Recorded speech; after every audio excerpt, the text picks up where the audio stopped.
Hola, buenas tardes a todos. En primer lugar quisiera dar las gracias a la excelentísima alcaldesa y a la señora concejala por haberme permitido estar aquí en esta iniciativa que me parece que es importantísimo, que la salud y las medidas de prevención, sobre todo, como hablamos de la salud cuando estamos enfermos, pero que la salud empieza muchísimo antes. Entonces, estas medidas de prevención en las distintas enfermedades que tenemos, y muchas de ellas desconocidas, como probablemente la enfermedad renal crónica, muchos de los pacientes cuando llegan a mi consulta me preguntan incluso qué es eso de los riñones, qué es la enfermedad renal crónica, nunca habían oído de lo que es la enfermedad renal crónica. Entonces, yo creo que es importante concienciarnos, saber lo que es y poder tomar medidas que son medidas muy sencillas, muy eficaces en muchas ocasiones y que nos van a permitir mantener una mejor salud renal y una salud general. Entonces, vamos a empezar sin más. Hablando de la enfermedad renal crónica, así he explicado de forma muy sencilla, la enfermedad renal crónica es aquella afección donde los riñones no funcionan adecuadamente. ¿Y qué son los riñones? Pues los riñones, como muchos sabrán, son órganos que tenemos en nuestro cuerpo, están en la zona en mi abdomen, nosotros decimos que están en una zona que es retroperitoneal, una zona que está separada de lo que es el intestino. Y son órganos que tienen una de las características más importantes, después verán la importancia que tienen estos, que están muy vascularizados, es decir, tienen muchísimos vasos sanguíneos. Los riñones son un conjunto de vasos sanguíneos muy pequeñitos y de hecho nosotros cuando alguna vez tenemos que pincharlos, porque tenemos que biopsiarlo por alguna lesión que pueda existir o por algún daño, el mayor riesgo es que salten. Verán después la importancia de que sean órganos que tienen muchísimos vasos sanguíneos, porque todo lo que son enfermedades cardiovasculares, que seguramente de esas sí que habrán oído hablar algo, pues van a afectar también a los riñones. Entonces, la función de los riñones, de estos órganos, es depurar todas aquellas sustancias de desecho que se producen en el organismo. Pues, con el metabolismo se producen unas toxinas que se van acumulando en el cuerpo y los riñones son los encargados de eliminar esas toxinas para que no nos intoxiquemos. Por otro lado, también tienen una función de mantener un equilibrio de todos los iones que tienen que estar en la sangre, para que todos esos iones, el sodio, el potasio, el magnesio, pues se encuentren en un equilibrio y el organismo funcione adecuadamente y el resto de los órganos funcionen también bien, pues es necesario que haya un equilibrio y de ello se encargan los riñones. Podemos beber muchísima agua y los riñones van a eliminar ese exceso de agua que no necesitamos. Podemos tomar más sal o menos sal, pero después que no es muy recomendable tomar mucha sal, pero y los riñones van a ser capaces de eliminar ese exceso de sal o ese exceso de otras sustancias que podamos ingerir. Entonces, esas son las funciones más importantes de los riñones. Pero después los riñones también tienen una función muy importante y es la función endocrina.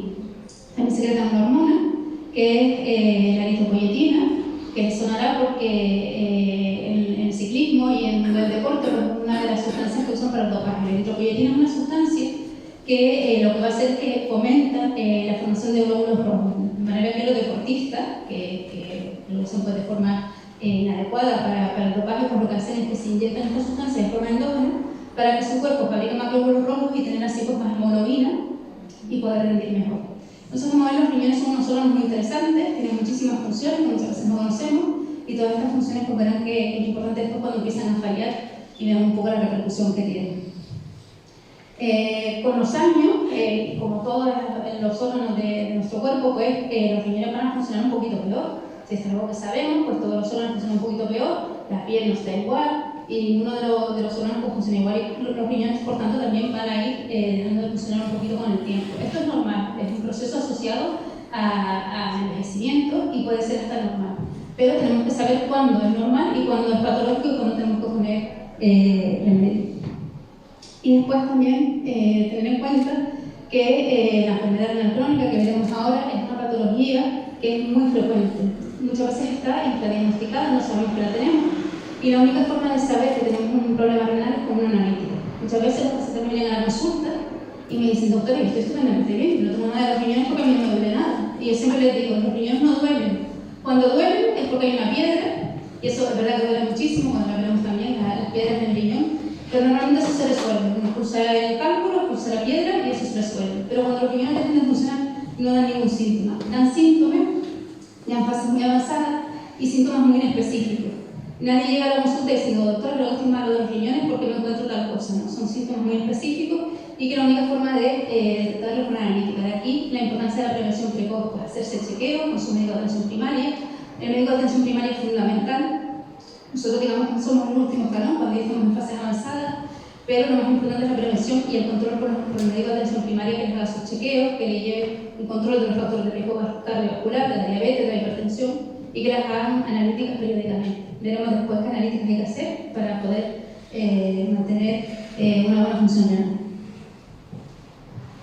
Bueno, en la Sociedad Española de Nefrología, que es una sociedad en la que estamos todos los nefrólogos del país, se hizo un estudio en el 2012, un estudio que se llamaba PIRSE, para ver cuánta enfermedad renal crónica había en España. Bueno, pues fue una gran sorpresa para todos, porque se vio que si estudiamos a la población mayor de 60 años, un 10% de la población, 10%, es muy importante, de personas mayores de 60 años tenían algún grado de enfermedad renal crónica.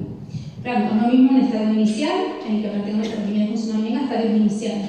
Pero la enfermedad renal crónica es un proceso evolutivo, como les he diciendo, que va peor si no le ponemos remedio, y sobre todo que es un factor de riesgo cardiovascular muy importante y añadido. Es decir, los pacientes con enfermedad renal crónica, el problema no es que vayan a llegar a diálisis, por supuesto es un problema que vamos a intentar evitar siempre. El problema es que todos estos pacientes que tienen algún grado de enfermedad renal crónica y que no lo saben, tienen más riesgo de morir por causas cardiovasculares. Entonces, de ahí la importancia de tratarlo, ponerle remedio y tratar otros factores de riesgo cardiovascular asociados.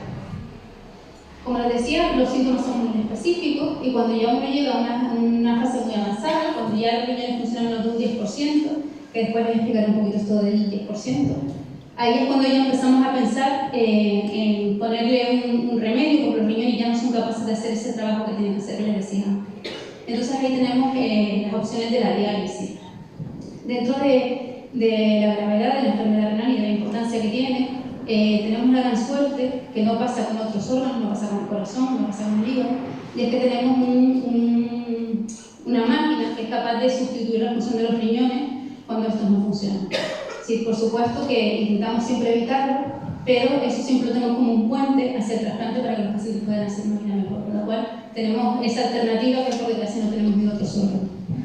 Como decía antes, cuando uno llega ya a una fase muy avanzada, pues fíjense los síntomas que son cansancio, que no está cansado. Es decir, no quiero que piensen que porque tengan algunos de estos síntomas, incluso que los tengan todos, van a tener enfermedad renal. Por supuesto que no, son síntomas muy específicos, pero por eso les decía que la única forma de poder diagnosticarlo es con una analítica.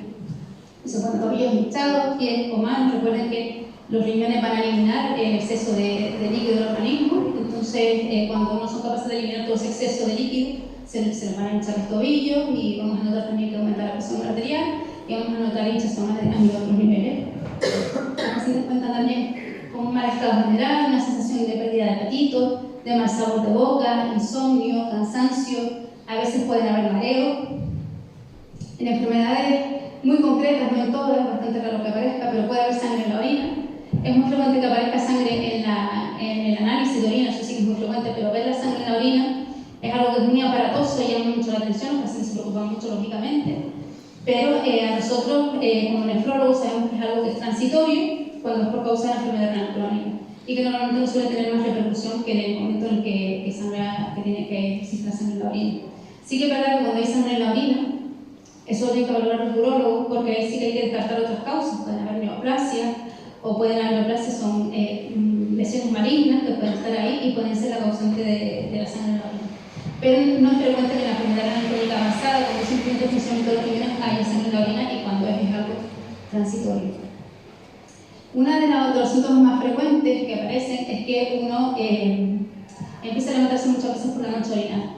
Recuerden que los riñones concentran la orina, es decir, porque si no, claro, si orinásemos toda el agua que bebiéramos, pues estaríamos constantemente orinando. Entonces, tienen la capacidad de poder concentrar la orina y poder retener el líquido que necesitamos. Entonces, cuando falla esa función, pues nos vamos a estar levantando constantemente al baño por la noche.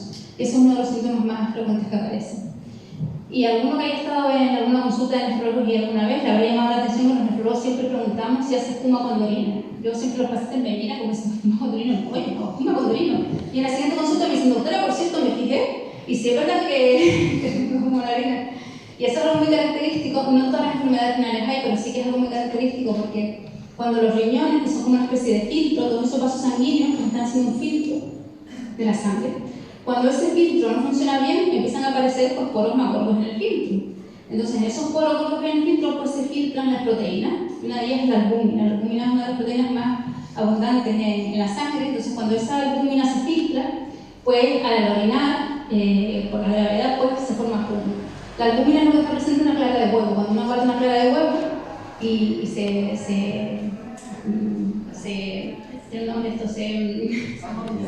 expande, sí, tiene como cuando uno le lleva a punto de nieve, ¿no? Exacto, eso es lo que quería decir.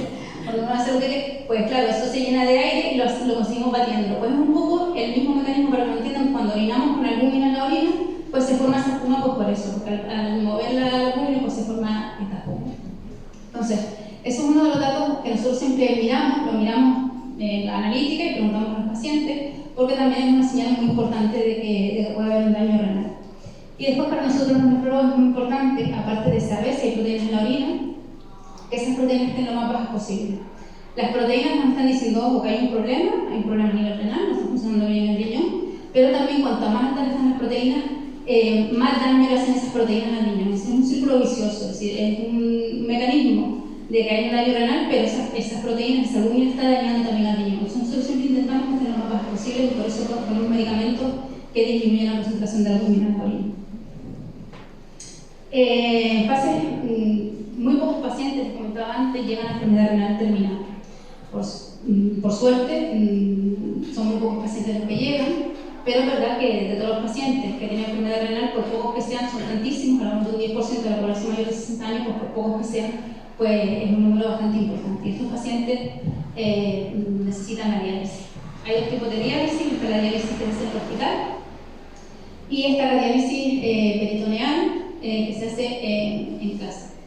Son técnicas ya más concretas y bueno, esto como es algo relativamente raro, seguro que alguien conoce a alguien, tiene algún familiar o un vecino que está en diálisis, un poco para que les suene, pero no es pensando que uno va a llegar a diálisis ni que la enfermedad renal vaya a llegar a eso, que yo creo que es algo, gracias a Dios, poco frecuente. Bueno, ¿y cuáles son las causas de la enfermedad renal crónica? Bueno, cuando yo llegué al hospital, me voy a decir, hace muchos años, no sé cuánto, la causa más frecuente de la enfermedad renal ya empezaba a ser la diabetes. Ahora claramente es la diabetes. La diabetes es una enfermedad muy prevalente a nivel mundial, cada vez va más, se habla de la epidemia de diabetes, pero en concreto en Canarias hay muchísima diabetes. Se han hecho varios estudios, hay varias teorías, hay quien dice que hay factores genéticos por el tema de que vivimos en islas y al tener endogamia que favorece la diabetes. Influye también la dieta, clásicamente pues, en Canarias se come mucho hidratos de carbono por las características de nuestra población y de nuestras islas. Y bueno, tampoco sabemos exactamente cuál es la causa, pero bueno, son varios factores. Hoy en día claramente la diabetes es la causa más importante de enfermedad renal a nivel mundial.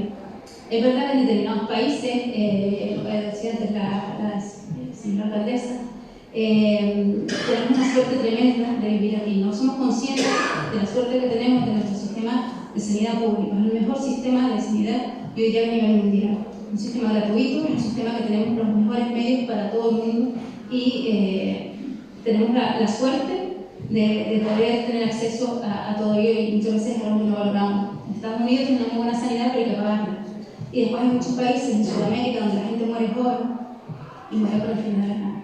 Yo tengo varios casos de pacientes que han tenido familiares o que han venido para acá y que tienen familiares en Sudamérica, en países de Sudamérica, y fallecen porque no se pueden pagar la diálisis. Yo antes les decía que nadie muere en nuestro medio por una enfermedad renal, porque tenemos, gracias a Dios, una máquina que es capaz de sustituir esa función, pero por desgracia esto no es lo que hay en el resto del mundo. Entonces, bueno, la diabetes aquí es una de las cosas más importantes, pero en países como Sudamérica, como era aquí hace a lo mejor 60 años, pues no era la causa más importante. La causa más importante de entrar en diálisis era en las enfermedades propias del riñón, inflamación del riñón, y era una desgracia porque afectaba a gente muy joven, gente con 20, 30 años, se le pararon los riñones y pues si no hay diálisis, pues no hay tratamiento. O sea que han habido avances muy importantes y bueno, eso lo hemos ido viendo con los años. Como decía antes, la inflamación del riñón, esa palabra tan rara que ven ahí, glomerulonefritis, es la inflamación del riñón. Se siguen viendo estas patologías porque son inflamaciones del riñón, igual que se puede inflamar cualquier otro órgano, se sigue viendo, pero por suerte tenemos otros medios y se pueden tratar a tiempo. Cuando yo entré en el hospital, en la unidad de diálisis, pues la media de edad pues yo creo que era entre 50, 60 años. Entraba gente joven, gente con una enfermedad que es la poliquistosis renal, una enfermedad hereditaria, que transmiten los padres a los hijos y que los niños se van llenando de quistes. pues hay un porcentaje importante de gente joven, que todavía sigue habiendo, pero cada vez con los pacientes, porque gracias a Dios tenemos una selección de embriones, se puede seleccionar aquellos embriones que no tienen esta patología y esta enfermedad, y esperemos que con el tiempo pues, esta enfermedad pues, vaya desapareciendo. Pero la gente era relativamente joven. Ahora, por suerte, vemos que en las unidades de diálisis hay gente muchísimo mayor, porque vemos que llega gente pues, más mayor, por enfermedades como la diabetes, como la hipertensión, que son enfermedades crónicas que van debilitando el organismo, pero que son personas mayores que llegan a un buen estado de salud, que tienen una buena calidad de vida y que se pueden hacer la diálisis. Entonces, hemos visto cómo ha ido cambiando la población en diálisis a lo largo de los años. Aunque no es una patología muy frecuente, pero no llega a dañar el riñón prácticamente nunca, es rarísimo. Es muy importante también que conozcan lo que son los cálculos renales, las piedras en el riñón. A la gente le preocupa mucho porque realmente, comentaban una patología muy dolorosa, se pasa muy mal. Incluso hay gente que lo compara con un dolor de un parto, es una patología tremendamente dolorosa, pero que rara vez da lugar a enfermedad renal. Puede producir obstrucciones de la orina, obstrucciones del flujo de la orina, es decir, ese dolor es por la distensión que se produce en la vía urinaria, y una vez que se elimina el cálculo, desaparece la distensión de la vía urinaria y ya pues, la orina puede salir con normalidad y desaparece el dolor. En algunas ocasiones, gente que tiene patologías que no son muy frecuentes tampoco, se pueden llenar los riñones de piedra, tener muchísimos cólicos nefríticos y ese bloqueo a la orina, el flujo de la orina, sí que puede hacer que se dañen los riñones. Pero esto es una cosa muy poco frecuente. La mayoría de la gente, yo creo que hay un artículo de hace unos cuantos años que dice que el 70% de la población ha tenido en alguna ocasión, en algún momento de su vida, un episodio de cólico renal. Si es algo tremendamente frecuente, si alguien le dice que tiene piedras en los riñones, pues no se asusten, no es normal, pero se puede considerar normal si, entendiendo por normal, entendiendo como frecuente. Y bueno, que no van a llegar a enfermedad renal por este motivo. Y después una cosa muy importante también es el tema de los medicamentos.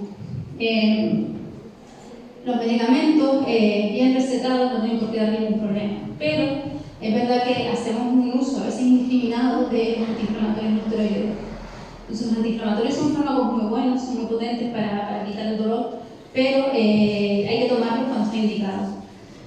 Entonces, un uso continuo durante mucho tiempo puede hacer que se dañen también los riñones, entonces hay que tener cuidado con esto.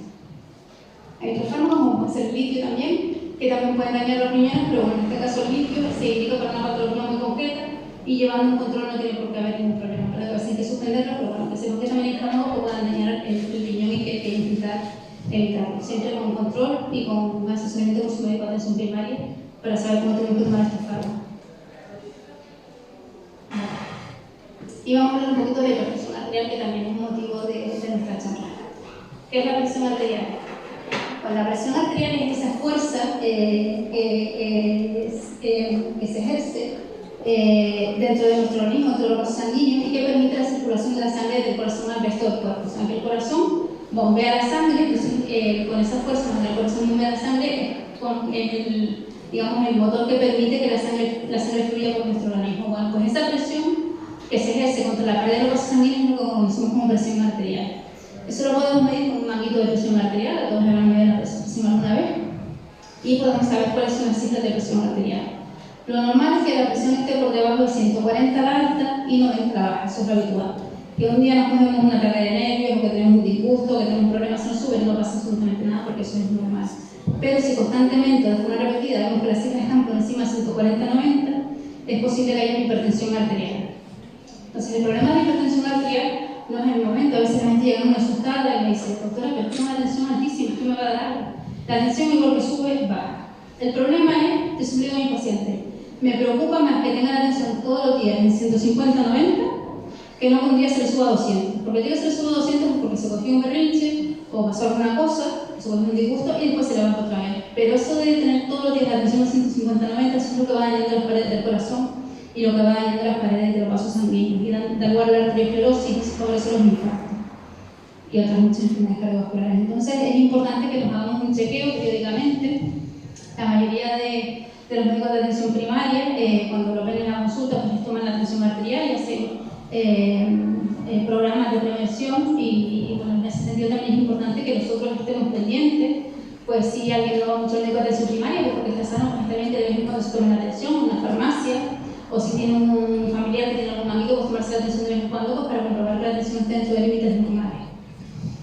Normalmente cuando sube la tensión arterial, sobre todo pacientes que no son hipertensos, la gente se nota pues, que tiene como un dolor en la cabeza, un dolor aquí en la base de cuello, y puede notar pues, a lo mejor una sensación de pesadez, pero tampoco da síntomas muy importantes. También se preocupan mucho los pacientes cuando tienen estos síntomas, y yo siempre digo que aparezcan los síntomas es bueno porque quiere decir que previamente está bien controlada la tensión. Es decir, si cuando uno tiene 150-90 o 140-90 tiene molestias es porque antes la tenía bien. Me preocupan más esos pacientes que tienen presiones altas y no notan nada, y me dicen, otra, yo no me tomo las pastillas porque yo me encuentro estupendamente bien. Hay que tener mucho cuidado con esto porque esto tampoco da síntomas. El problema lo vamos a ver después a largo plazo. A los 5 años, a los 10 años, esa tensión alta durante mucho tiempo ya nos ha dañado las paredes del corazón y de los vasos sanguíneos y de los riñones. Recuerden que antes decíamos que son órganos que están llenos de vasos sanguíneos muy chiquititos, pues nos acaban dañando los riñones. Entonces, de ahí la importancia de hacer una prevención. Entonces, importante esto, no fiarse de los síntomas y tomar bien la medicación. ¿Vale? Mucha gente también me dice en la consulta, doctora, pero a mí no me gusta tomar pastillas. Y dice, que no es cuestión de que a uno le guste o que no le guste. Si no está indicado, no hay que tomarla. Ahora, si está indicado y uno no las toma, pues entonces eso va a producir un problema también a largo plazo. Entonces, uno no toma pastillas por gusto, ni toma medicación por gusto. Entonces, a veces me dice que tomo muchas pastillas. Bueno, si tiene muchas, a lo mejor no son muchas y para usted son las necesarias. Entonces, para una persona que no tenga nada, pues sí serán muchas, pero para una persona que sí que tenga esas patologías y haya que prevenir o haya que tratar algo, pues no son muchas, son las que llegan. Entonces, es verdad que yo entiendo que cuesta y uno se ve, pues, bueno, que está ahora dependiendo de una medicación, pero es importante que sepan que la prevención es fundamental. Y después ya cuando lleguemos y no solo no dañado, pues ahí ya no vamos a tener margen de maniobra. Bueno, entonces para diagnosticar la hipertensión arterial no hay aparatos, no hay que hacer grandes proezas, simplemente es tomar la tensión arterial periódicamente. Y si vemos que en más de 3 ocasiones la tensión está por encima de 140-90, es muy probable que tengamos hipertensión arterial. La hipertensión arterial tiene un alumbrado, entonces hay pacientes que tienen 6-7 fármacos para la tensión y hay pacientes que con un solo fármaco se les controla. Con el tiempo es muy frecuente que aparezca la hipertensión arterial. Por encima de los 50 años, el 50% de la población es hipertensa. Sí, pues también es una condición que va asociada a la edad y al envejecimiento. Entonces, bueno, es algo que es relativamente frecuente y que hay que controlar. Y les comentaba, para el diagnóstico hay que tener más de 3 cifras de presión arterial elevada, pero recuerden que la tensión hay que tomarla adecuadamente, porque la persona llega al médico. No pasa ni acaban de llegar los pacientes que se han perdido por negro, no encontraron aparcamiento, llegan a la consulta los pobres con la lengua afuera, llegan y mi auxiliar les toma la tensión a mayor. Claro, los pobres no tienen la tensión alta, normal. Entonces, claro, después siempre la volvemos a tomar y está un poquito más baja, pero nunca está igual que cuando uno está en casa. Entonces, siempre hay que tomar la tensión en unas condiciones adecuadas, siempre es mejor en casa, en una situación de tranquilidad, que no tenga uno problemas, ni que haya acabado de ir corriendo, ni que se haya enfadado con la vecina, ni nada, sino estar en unas condiciones tranquilas y tomarse la tensión. Y esa es la que cuenta. Yo siempre digo a los pacientes que se tienen que tomar la tensión periódicamente para ver cómo la tienen. Y muchos me dicen, no, pues yo la verdad que la tengo alta, pero ¿cómo se la toma usted? Pues no, yo me la tomo una vez al mes. Ah, ¿y cuándo se la toma? Si no, cuando me acuerdo porque me duele la cabeza, o porque me he enfadado y me noto que estoy más nervioso, claro, ahí va a estar la tensión. Entonces hay que tomar una situación de tranquilidad para saber cómo va a estar la tensión.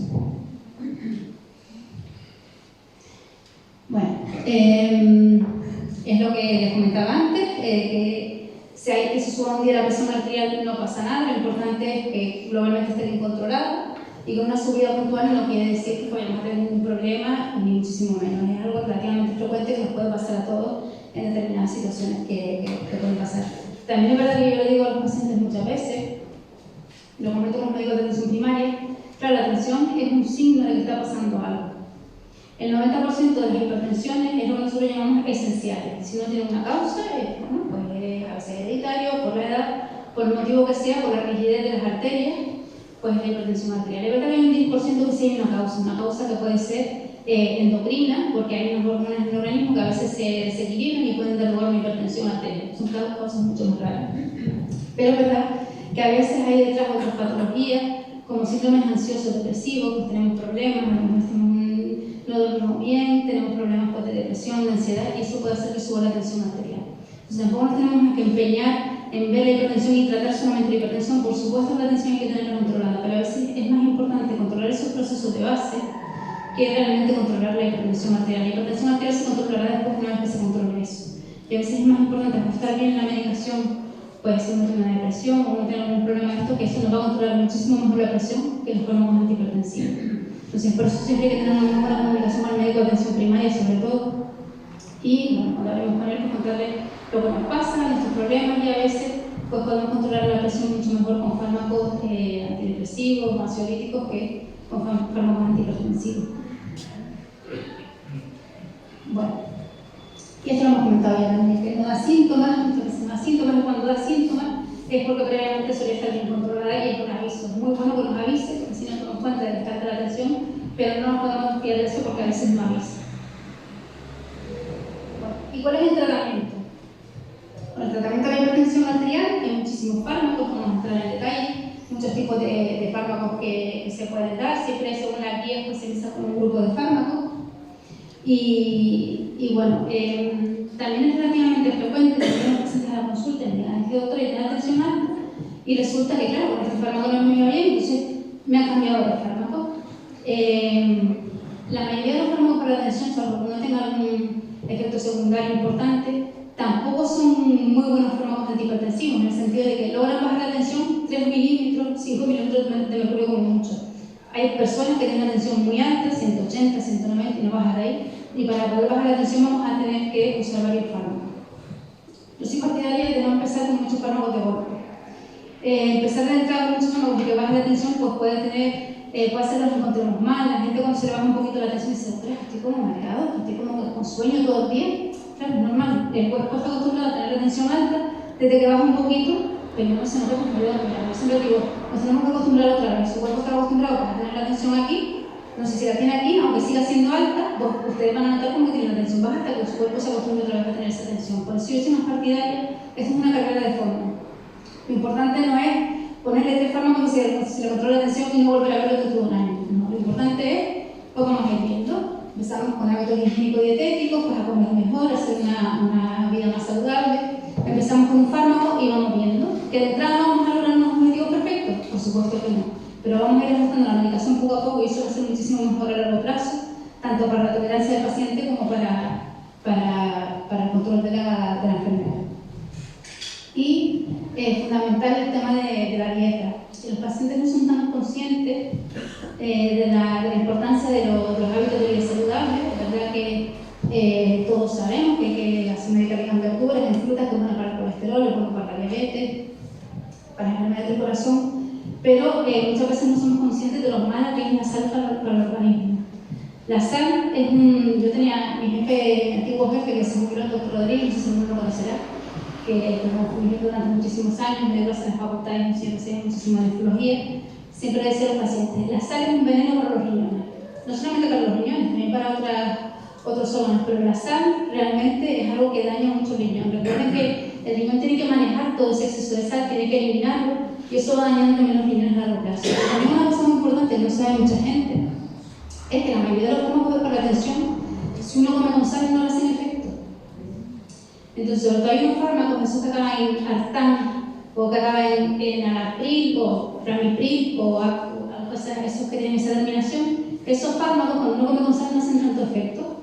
Entonces, cuando uno deja de comer con sal, es cuando realmente hacen efecto esos fármacos. A veces incluso tenemos que asociar un diurético, porque elimina la sal y hace que ese fármaco tenga más efecto en el organismo. Pero aparte de que no hagan efecto los fármacos, la sal es muy dañina para el riñón. Entonces tenemos que evitarlo en la medida de lo posible, es decir, no podemos hacer una dieta sin absolutamente nada de sal porque todos los alimentos contienen sal, pero tenemos que acostumbrarnos, tenemos que hacer el paladar a comer sin sal. Eso se logra poco a poco, verdad que de entrada cuesta, porque además mi marido es hipertenso y en casa quitamos la sal y la verdad que la comida no tiene nada que ver. Pero verdad uno se va acostumbrando y le va a echar un poquito de limón por aquí, un poquito de orégano, una especie, evitar un poquito de vinagre y bueno, más o menos pues se va logrando y bueno, se va adaptando y el paladar se va adaptando. De manera que después ya con algo con sal le parece que está saladísimo, que está malísimo, o sea que hay que irse acostumbrando poco a poco. Pero la sal no solamente es para la tensión arterial. Cuando los pacientes me llegan con piedras en el riñón, yo lo primero que le digo es, tiene que beber mucha agua. Pero claro, si bebe mucha agua, la orina va a estar muy diluida y vamos a orinar con más frecuencia. Las piedras en el riñón se forman porque se acumula la orina en la vía urinaria, se acumula en el riñón, se acumula en la vejiga, y entonces, claro, se forman esas piedras, y entonces es cuando después el cuerpo las tiene que eliminar y cuando duele. De manera que si uno bebe mucha agua, por muchas sustancias que hayan, si están muy diluidas, no se van a formar esas piedras y se van a eliminar pues, cuando todavía están diluidas. Bien. Pero no solo eso, sino que además la sal es uno de los factores más importantes para la formación de las piedras en el riñón. La gente siempre dice, bueno, con las piedras son de calcio, yo quito el calcio y se acaban las piedras. Pues no, resulta que si uno come sin calcio, tiene más piedras en el riñón que si come una dieta normal en calcio. Es decir, tenemos que evitar el exceso de calcio, pero cuando nosotros, a mí me gusta mucho la litiasis es, digamos, una patología que es poco agradecida por los médicos porque no es algo que tú puedas tratar y lo ocurre que el paciente no te viene mal. Pues a veces es algo que es muy... Los pacientes vienen a veces a las piedras, otras veces no puedes decir con seguridad al paciente. Pero si nos fijamos en estas pequeñas cosas van a mejorar muchísimo. Pues a mí me gusta mucho la litiasis, una vez hicimos un trabajo y entonces en el trabajo estuvimos dos cosas muy interesantes. Se vio que los pacientes que comían, que quitaban el calcio de la dieta tenían más piedras en el riñón que los pacientes que hacían una dieta normal en calcio. Y entonces esto se vio que es porque a nivel abdominal, cuando uno come, a nivel intestinal, pues cuando uno come con calcio, el calcio de la dieta se une al oxalato. Oxalato es otra de las sustancias que hay presentes sobre todo en las espinacas, en las acelgas y en la verdura de hoja. Bueno, pues ese calcio se une al oxalato y se elimina por las heces. ¿Qué pasa? Que cuando uno come calcio, pues ese oxalato se absorbe en el organismo y ese oxalato favorece muchísimo las litiasis, porque las litiasis son de oxalato cálcico. Entonces, claro, eso favorece muchísimo las litiasis. Entonces, antiguamente se le quitaba el calcio a los pacientes, los pacientes lo quitan ellos solos y realmente tienen incluso más piedras que si comen una dieta normal con calcio. Bueno, pues el factor más importante, les decía, es la dieta con sal. Los pacientes que comen sal tienen muchísimo más riesgo de formación de piedras en el riñón que los pacientes que hacen una dieta sin sal. O sea, fíjense, uno dice, bueno, ¿qué tiene que ver aquí la sal? Pues tiene que ver. Aunque las piedras no sean de sal, sino son de calcio, pero influye muchísimo en la formación de las piedras. Bueno, después lo que ya todos sabemos, tenemos que hacer ejercicio, tenemos que mantenernos activos. Muy importante, pues bueno, pues si uno quiere ir al gimnasio, si le gusta caminar, le gusta correr, pero tiene que ser lo que cada uno pueda hacer, lo que cada uno quiera, le apetezca y que le permita ser feliz, tener una vida que uno se sienta a gusto. Pero siempre hay que mantenerse activo de la manera que sea. Es muy importante. Muy importante mantener un peso adecuado también, porque el peso influye muchísimo en todos los factores de riesgo cardiovascular. Mis pacientes cuando van de casa, yo siempre les digo, porque yo he tenido otros periodos, uno tiene que coger más peso que otros, desde otras partes y demás. Y cuando uno se pone a pensar, si bajar 5 kilos de peso, que no parece mucho, pero es como si uno hiciera toda su vida con una garrafa de 5 kilos de agua cargada. Pues imagínense 10 kilos, es decir, ustedes imagínense hacer su vida constantemente con 2 garrafas de 5 kilos de agua, hacer todo lo que hacen. Imagínense, es decir, eso para el corazón, para las arterias, para los riñones, imagínense lo importante que es. O sea que todo lo que podamos bajar de peso, 5 kilos, lo que sea, 2, 3 kilos, también, como les digo, les decía antes, es una carrera de fondo, no pretendamos hacerlo todo de golpe, pero sí que intentar ir mentalizándonos, pues intentando comer un poquito mejor, intentando hacer un poco más de ejercicio, ir bajando ese peso porque nos va a venir bien para todo. Bueno, y después, hemos hablado también, importante controlar la presión arterial. Me encantan estas dos fotos porque se ve gente mayor pero que se mantiene muy activas. No hay que llegar a esos extremos, como les decía antes, ¿no? Es decir, cada uno pueda, lo que le apetezca y lo que le da feliz, sobre todo. No es obligarse a hacer cosas que le vayan a hacer sufrir a uno, hay que buscar, a cada uno le va bien una cosa. Hay pacientes que me dicen que son pacientes que les gusta hacer surf. Yo amo el surf, muy bien, es una cosa que para mí ni correr. Pero a mí me gusta mucho caminar, por ejemplo, me gusta mucho bailar, pues a cada uno le gusta una cosa, es mantenerse activo, moverse, tener una vida activa, que eso nos ayuda tanto a nivel físico como a nivel mental también. Y muy importante no automedicarse. Los pacientes muchas veces me comentan que bueno, que toman infusiones, piedras, cola de caballo, todas esas cosas. No se sabe realmente qué efecto tiene eso, no se han hecho estudios, no podemos recomendarles porque toman esas cosas, ¿es verdad? Que yo creo que probablemente si es una cosa moderada, no vaya a ser un daño, y lo bueno que tienen estas infusiones, que yo creo que viene por ahí los beneficios, es que cuando nosotros tomamos la infusión, está bebiendo un vaso de agua. Tomar 3 infusiones son 3 vasos de agua, o sea, estamos bebiendo más agua en realidad. A lo mejor no es la infusión, no es el agua con el chorro, es el agua esa que uno se está tomando y que eso obliga pues, a beber más agua y tomar más agua, y eso es lo que probablemente nos esté beneficiando. Y la importancia de hacer no automedicarse. Cuando yo era más jovencilla, recuerdo que mi abuela, que era hipertensa, siempre decía: me voy a tomar un vasito de agua con limón, que tengo una tensión alta, y yo necesitaba mi atención y decía: ¿agua con limón? Abuela, por favor, eso tomar un vaso de agua con limón. Tan contenta que hacía mi abuela, yo no sé si va a bajar la tensión o no, pero yo tan contenta que hacía. Bueno, con el tiempo, revisando artículos y demás, efectivamente el agua con limón baja la tensión, porque el limón contiene potasio. Entonces al tomarte el vaso de agua ya fuerzas la diuresis, fuerzas el que elimines esa que orines, fuerzas eliminar el potasio, y al eliminar el potasio eliminas sodio también. Entonces siempre le baja la tensión. Y de hecho, yo siempre recomiendo a mis pacientes, cuando se lo subo, me preguntan: doctora, ¿cada cuándo se me sube la tensión? Lo primero es, si usted se encuentra bien, no le duele nada, no le duele el pecho, no se asfixia, no tiene movimientos raros ni nada, usted se va tranquilito a la habitación, se apaga un poquito la luz, se toma un vasito de agua con limón, se tumba allí, que no le moleste a nadie, y a los 10 minutos, a los 15 minutos se vuelve a tomar la tensión. Y funciona.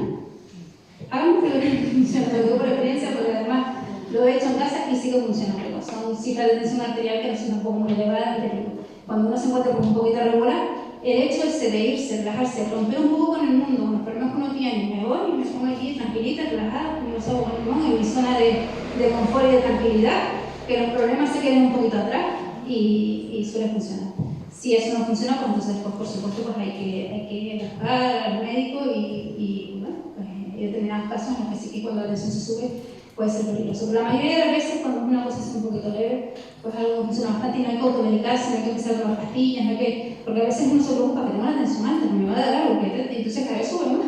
Entonces simplemente no pasa nada. Porque un día está un poquito más alta, no pasa nada, y la mayoría de las veces se resuelve así. Bueno, les comentaba antes que por los síntomas no vamos a saber cómo tenemos enfermedad renal. Entonces, ¿qué es lo que tenemos que hacer? ¿Cómo podemos saber que los riñones no funcionan bien? Bueno, pues hay que hacer un análisis de sangre y un análisis de orina. Entonces, con eso ya nos podemos hacer una idea bastante aproximada de cómo nos funcionan los riñones. Entonces, con hacerse una analítica una vez al año, se recomienda hacer el cribado de la enfermedad renal, es decir, una analítica de sangre y una orina, una vez al año a todos los pacientes que son mayores de 60 años, a todos los pacientes que son hipertensos, y a los pacientes diabéticos también hay que hacer un análisis de sangre y de orina. Nosotros también recomendamos hacerlo en pacientes que hayan tenido un problema renal importante, que se les hayan parado los riñones y después se hayan recuperado, pacientes que tengan antecedentes familiares con problemas renales, pues un padre o una hermana tiene problemas renales, pues también es importante mirarse los riñones porque hay unas enfermedades que son hereditarias. Entonces, ¿qué es lo que vamos a encontrar? Bueno, pues en el análisis de sangre vamos a mirar la creatinina, fundamentalmente, que la creatinina es una sustancia que está en el organismo y que se elimina por los riñones. Entonces, cuando vemos que esa creatinina sube, es porque los riñones no la están eliminando bien. Entonces, es porque algo está fallando en los riñones y está subiendo la creatinina. Pero no nos podemos fiar mucho de esto, porque hay muchas situaciones que pueden hacer que suba la creatinina y no quiere decir que haya un problema renal.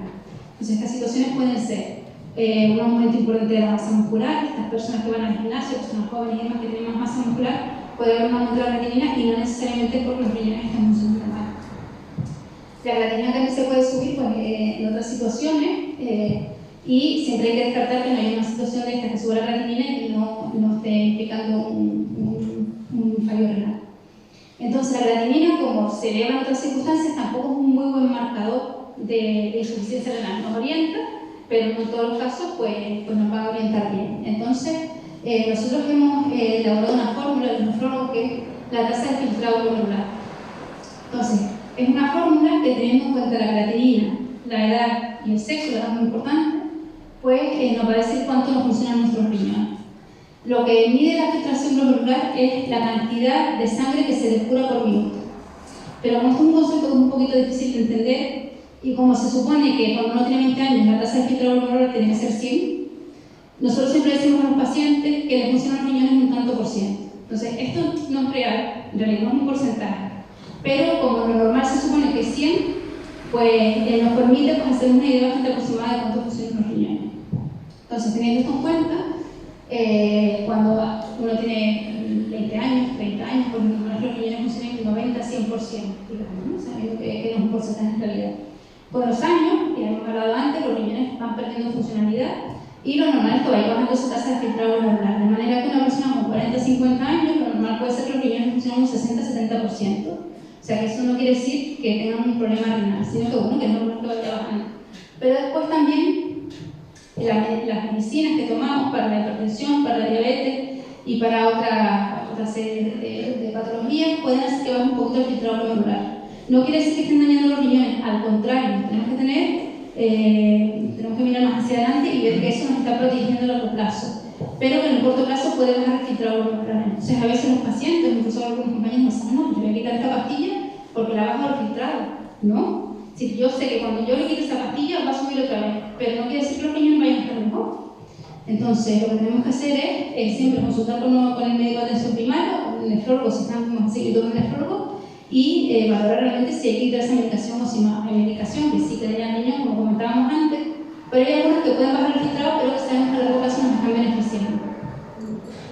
Vale, el análisis de orina también es muy importante para ver si existe albúmina en la orina, porque comentábamos antes de la espuma, pues eso lo vamos a ver en un análisis de orina, para ver si hay proteínas o albúmina en la orina. Y después también en algunas enfermedades podemos detectar un poquito de sangre en la orina. Decíamos antes que, bueno, que es raro que haya sangre que veamos en la orina, cuando hay enfermedad renal crónica, pero sí que es relativamente frecuente que aparezca sangre en la orina. Y eso también nos va a orientar mucho de que puede haber algún problema a nivel renal. Y después pues, hay otras pruebas para ver cómo están esos riñones.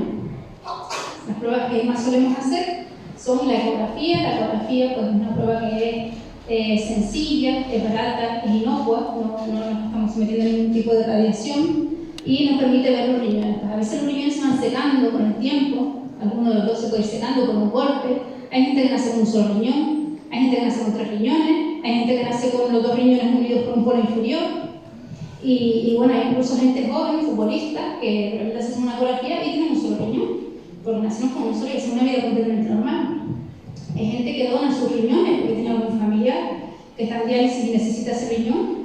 Y si son pacientes sanos, personas sanas que pueden donar ese riñón, después se les hace un seguimiento y pueden vivir perfectamente bien con un riñón. Entonces, no es una cuestión de cantidad, es decir, por supuesto los dos tienen sus funciones como los ojos. Si nos quitamos un ojo, pues vamos a seguir viendo, lo vemos igual, pero vamos a seguir viendo. ¿Cuál es el problema? Que en algún momento determinado se nos puede dañar pues, ese otro ojo o ese otro riñón. Pero es verdad que, como con muchos pacientes, doctora, que los 2 riñones están mal. Cuando hay diabetes, cuando hay hipertensión, cuando hay enfermedades que afectan a todo el organismo, se afectan los 2 riñones por igual. Entonces, se van a afectar los 2 por igual. Por igual tener uno no necesariamente implica que uno necesariamente vaya a estar peor. Vale, después hay pruebas más complejas que solemos hacer con circunstancias más concretas, la resonancia, la tomografía. Y después una cosa que hacemos alguna vez en pacientes, nosotros lo hacemos con frecuencia en nefrología, pero para la población general es muy raro. Cuando hay una inflamación en los riñones, como vimos antes, pues a veces tenemos que tomar una muestra de ese riñón. Con una aguja un poquito más larga de la cuenta, pues un cachito del riñón, y eso se analiza en microscopio y nos permite ver qué es lo que está pasando. A nivel histológico, qué es lo que está pasando ahí para poder tener un tratamiento más específico. Y bueno, ¿quién tiene que hacerse las pruebas para descartar una enfermedad renal crónica? Como habíamos hablado antes. En general, todas las personas mayores de 60 años deberían hacerse con el derivado de la enfermedad renal crónica, es decir, ese análisis de sangre y de orina por lo menos una vez al año. Los pacientes hipertensos, como hemos comentado, pacientes con diabetes, pacientes que tienen un fracaso renal agudo, a veces los riñones se paran de forma súbita. Lo bueno de esto es que cuando se paran de forma súbita es porque ha pasado algo. Si logramos controlar esa causa, los riñones vuelven a funcionar otra vez. Si a veces es peor una enfermedad renal crónica durante muchos años, porque claro, es un daño crónico que eso no es reversible. Pero cuando es un fracaso renal agudo, pues puede ser reversible. Por ejemplo, nosotros vemos con relativa frecuencia pacientes que llegan a urgencias, pacientes mayores, bueno, no tan mayores, pero pacientes que toman medicación y demás, y que a lo mejor tienen una gastroenteritis tremenda, con una diarrea tremenda, que con náuseas y vómitos, han seguido tomando la medicación y están deshidratados. Entonces pueden llegar a urgencia y los riñones, claro, al estar deshidratados, pues sus riñones tampoco les llega la sangre. Si no les llega la sangre, los riñones no la pueden filtrar, no pueden trabajar. Entonces vemos que se les pueden parar los riñones. Pero en esos casos nosotros volvemos a hidratar al paciente, le ponemos su suero, se resuelve pues, el problema y con el tiempo pues, vuelven a funcionar los riñones con total normalidad. Pero es verdad que en esos casos pues, hay que hacer un seguimiento de esos pacientes, por lo menos una vez al año hacerles una analítica para ver realmente que no vayan a tener daño después. O por ejemplo, pues, si uno tiene una situación muy grave, una sepsis, una infección muy grave de la sangre, Claro, los riñones también pueden sufrir, si todos los organismos están sufriendo, los riñones también sufren. Una vez que esa sepsis se resuelve normalmente, no en todos los casos, pero en la mayoría de los casos, pues esos riñones vuelven a funcionar otra vez con normalidad. Con lo cual, aunque es una situación muy grave, es potencialmente reversible. La enfermedad renal crónica es una situación que a corto plazo no es tan grave, pero a largo plazo no es reversible. Y después pues hay otras situaciones, como os he hablado ya, que pueden afectar los riñones, las piedras en el riñón, pero después también hay enfermedades autoinmunes que pueden dañar los riñones, el lupus, enfermedades reumatológicas, la artritis reumatoide puede afectar también los riñones. Y después, sobre todo en los varones mayores, saben que la próstata va aumentando en tamaño, pero también es un proceso asociado al envejecimiento. Y esa próstata aumentada de tamaño puede hacer que la orina no salga bien por la uretra, se acumule la orina, y eso también puede hacer que sufran los riñones. Entonces, también en esos casos pues, habría que hacer un cribado de la enfermedad renal. Hablábamos también antes de los pacientes que tengan familiares, que tengan problemas renales, pues también es conveniente que se vigilen y se hagan un chequeo de vez en cuando. Y pues a todos aquellos pacientes que tomen los fármacos, como hemos dicho, que pueden dañar el riñón. Y bueno, pues esto lo hemos hablado ya también. ¿Qué podemos hacer? Cuidar, depende de nosotros. No es ser consciente de que nuestra salud depende de nosotros, no exclusivamente, evidentemente como hay un factor de suerte, hay un factor de genética, hay un factor del ambiente, pero también hay un factor muy importante, que no le damos importancia y que depende de nosotros. Pues eso, cuidarnos, mimarnos, hacer ejercicio, moderar el consumo de alcohol, evitar el sobrepeso y llevar un control pues adecuado por nuestro médico de atención primaria, que al final es quien mejor nos conoce, quien nos va a ver desde un punto de vista integral y quien nos puede ayudar más en estos casos.